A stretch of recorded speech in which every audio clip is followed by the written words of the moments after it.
My sale closed at 11:17 on a Thursday morning. The number sat on my screen for a long time before I let myself believe it. $12 million.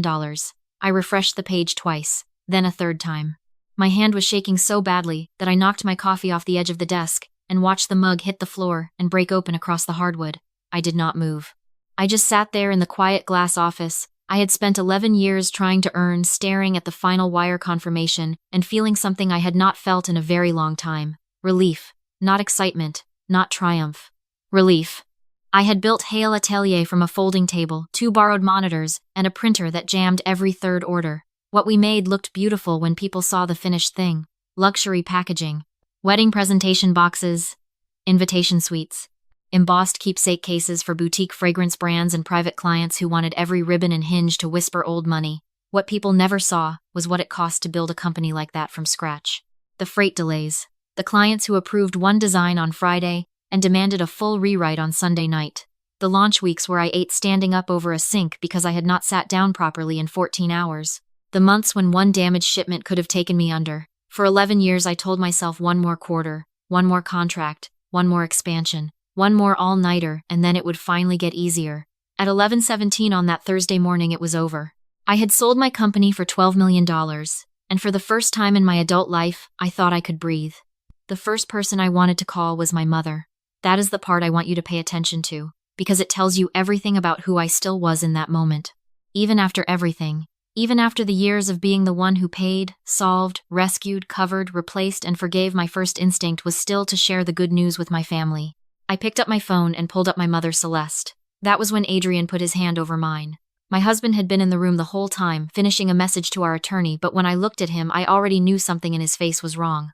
I had expected him to grin, maybe pull me to my feet, maybe kiss me, and tell me we were finally free. Instead, he sat down beside me and looked at the phone in my hand, like it was something fragile and dangerous. "Call them," he said. "But tell them the sale collapsed. Tell them the money is frozen in litigation. Tell them you went bankrupt." I actually laughed once because it sounded so absurd. "What are you talking about?"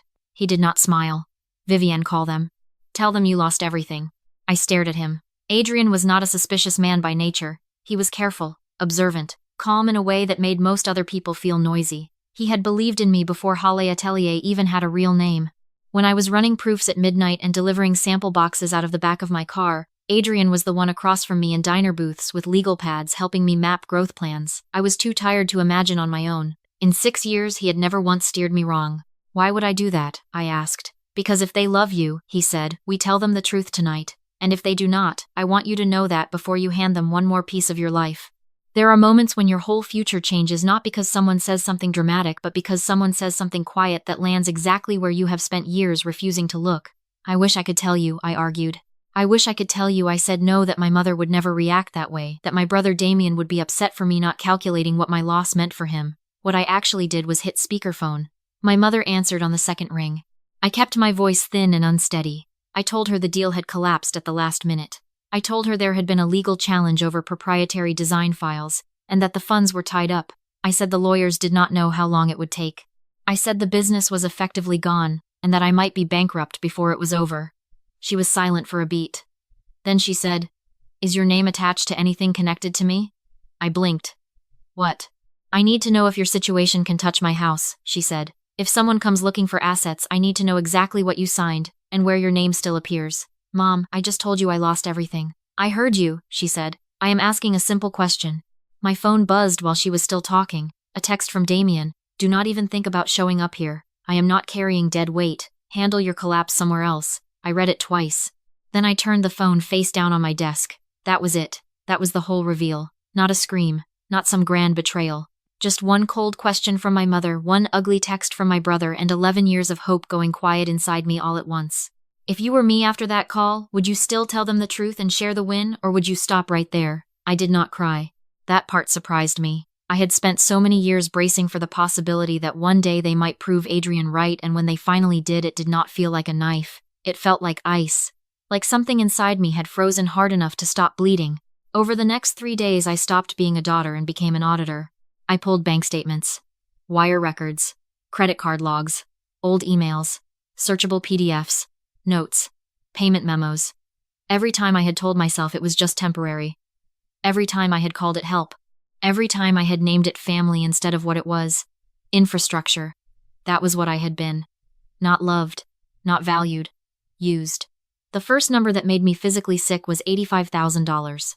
That was what I poured into Damien 3 years earlier when his boutique print studio was about to go under. He had called me crying so hard I could barely understand him swearing. He just needed one last bridge to get the business stable. He promised he would pay me back.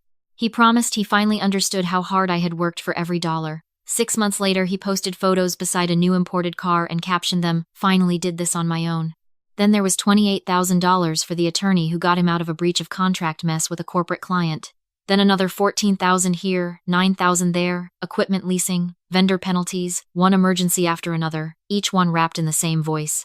"You are the only person I can ask. I hate asking. I will make this right." He never made anything right. My mother was worse, because she did it wearing grace. $18,000 for property tax pressure on the house, except I later found photos of her in Napa with a spa robe and a glass of champagne. $12,000 for roofing issues that somehow became a designer patio set.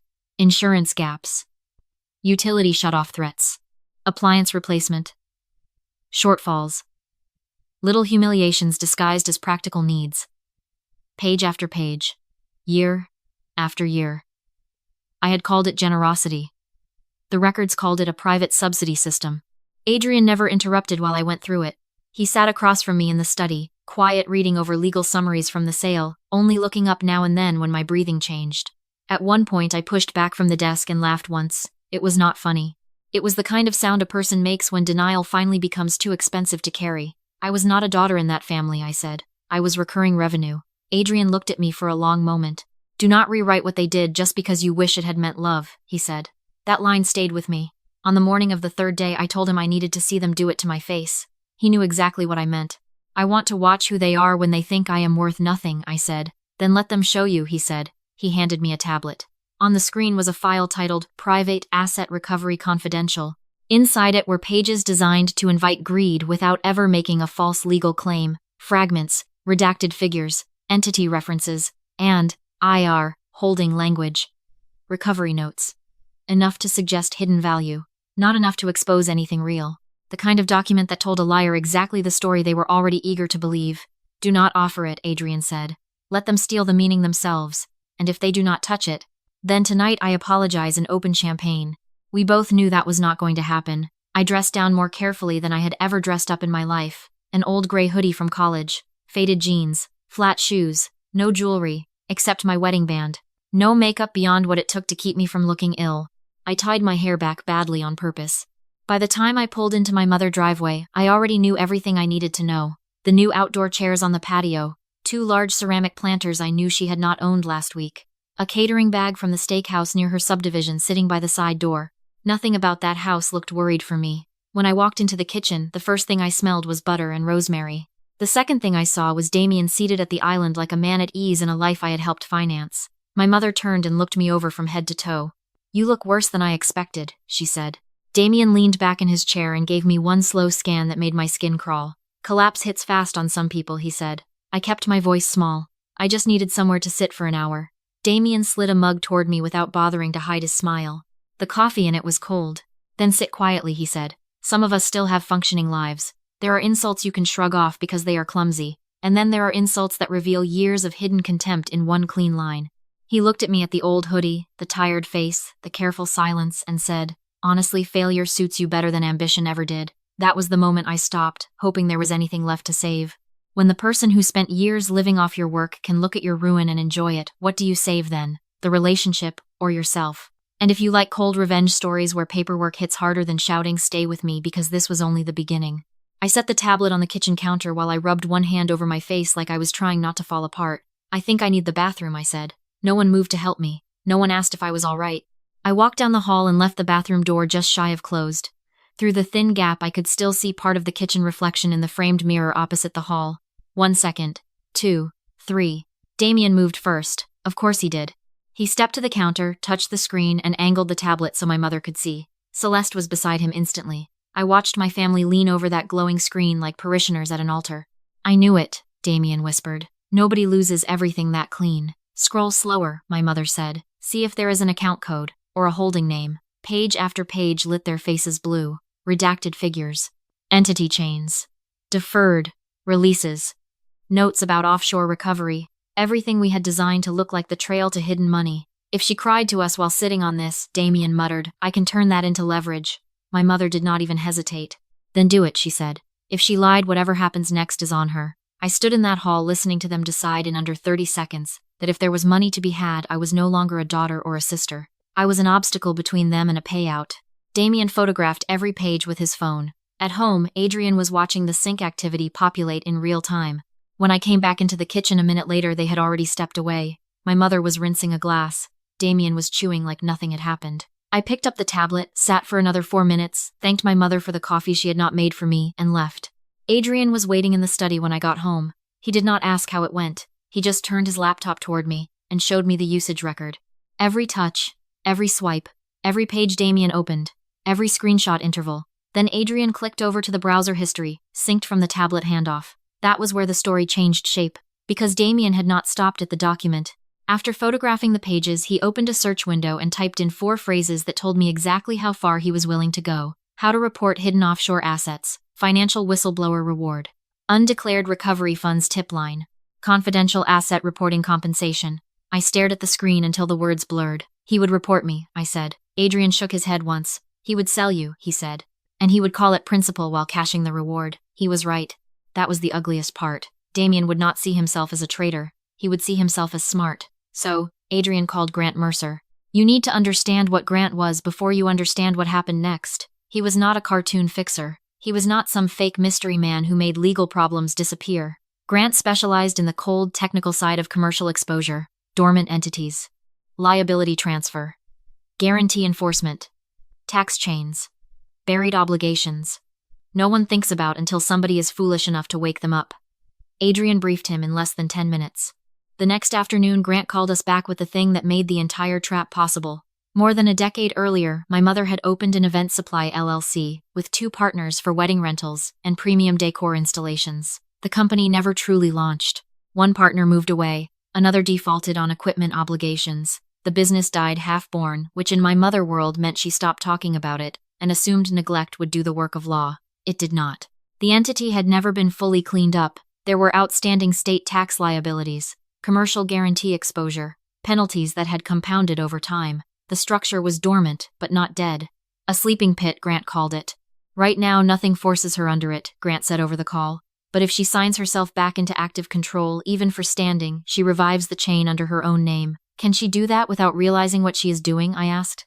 Grant did not answer immediately. Then he said, not if someone lies to her outright, but if someone offers her exactly what she wants most, standing near money, she may walk there herself. That distinction mattered to Adrian. It mattered to me. Neither of us wanted some cheap loophole trick. The point was not to forge my mother into disaster. The point was to let greed do the walking. So Grant approached her as a recovery consultant reviewing standing claims connected to a broader asset trace. He used careful language, exact language. The kind of language greedy people hear as promise even when it is only procedure. If you believe you have a rightful interest connected to concealed assets, he told her, then your standing must be established properly. Without standing, nothing proceeds in your favor. That was all he needed to say.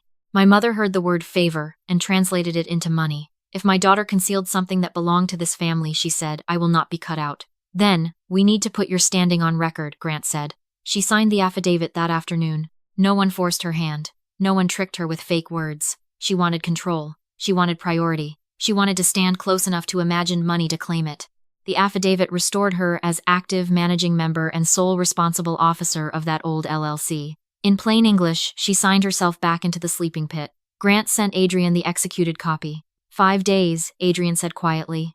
Exactly 5 days since the morning the sale closed. The invitation went out the next morning. Private asset review and recovery disposition. Official. Cold. Dry.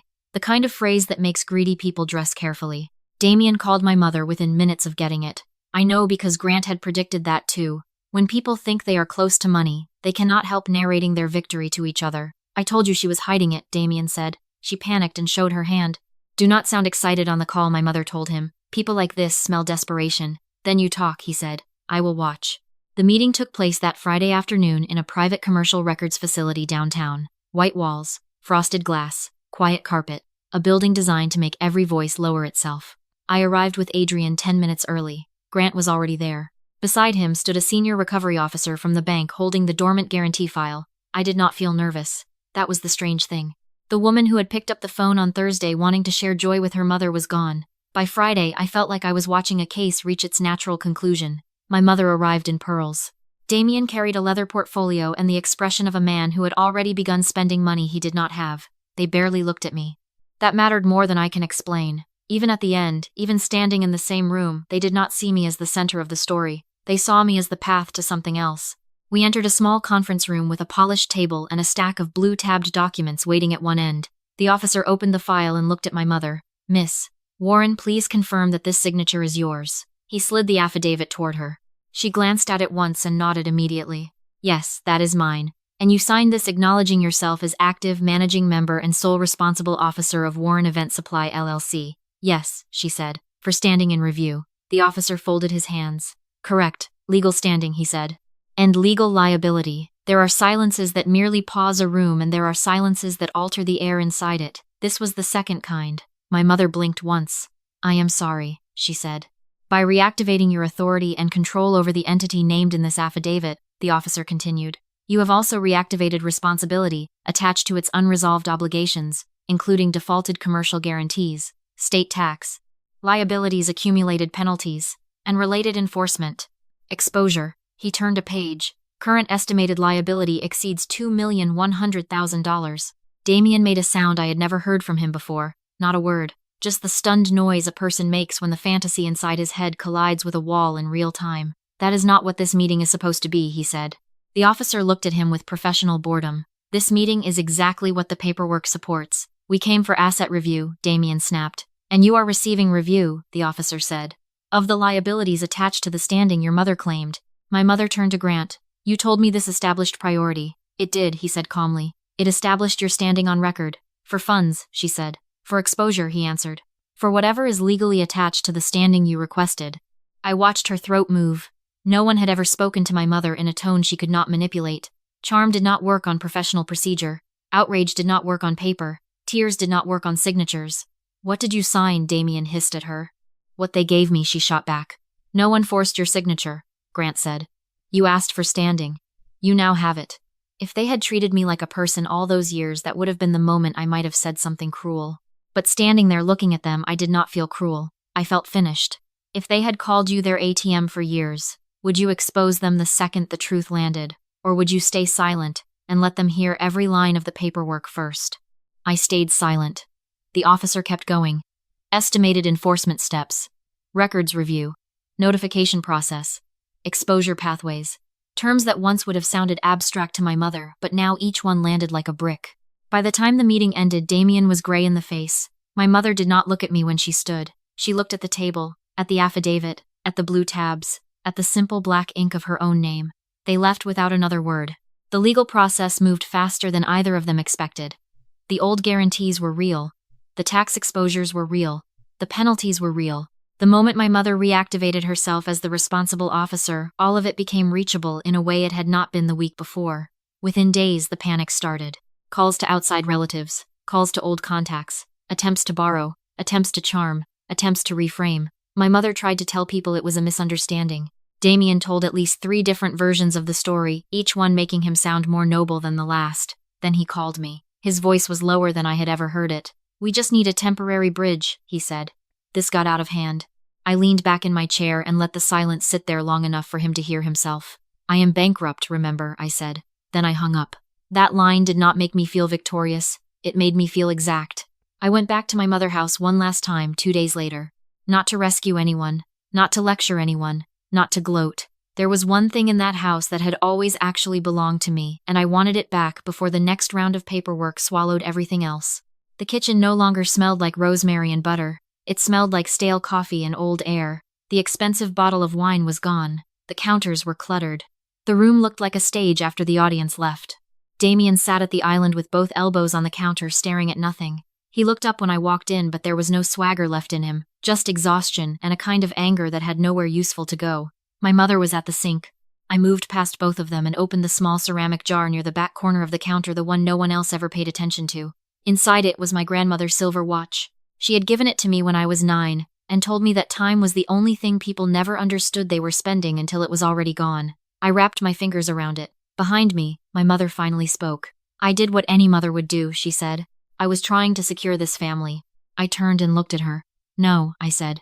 "You were securing yourself. You just thought I would stay useful forever." She flinched like I had slapped her, which almost made me laugh because my entire life with her had been the opposite. She had spent years teaching me that my feelings were dramatic and her needs were real. Now one clean sentence felt like violence to her. Damien muttered something under his breath. I did not bother asking him to repeat. There was nothing left in that house for me except the watch, so I left. 3 months later, the dust had settled enough for the truth to look boring on paper, which is how most ruin looks in the end. Not cinematic. Administrative. Notices. Filings. Demands. Restructuring. Compromise. Loss. The house was no longer secure in the way my mother used to boast about. Damien was not a rising entrepreneur anymore. He was a man with a reputation for attaching himself to other people's labor and calling it hustle. And I was sitting in a new office above the city. The sale funds protected the next chapter of my life, beginning in a way that did not require their approval, blessing, or participation. Adrian was across the room reviewing a contract for a private advisory venture we were funding together. He glanced up, caught me watching him, and smiled the smallest smile. People talk a lot about blood. Blood is biology. It is not a moral contract. It is not an unlimited line of credit. It is not a sacred license to harvest the strongest person in the room until she collapses. And if the idea of telling someone you lost everything fills you with fear instead of comfort, that fear is information. It means some part of you already knows what they love, and it is not you. For years I thought success would change how my family saw me. I thought if I worked hard enough, gave enough, solved enough, paid enough, then one day my mother would look at me and see a daughter instead of a resource. I thought my brother would grow up into gratitude. I thought generosity could teach character. It cannot. All generosity does in the wrong house is delay the bill.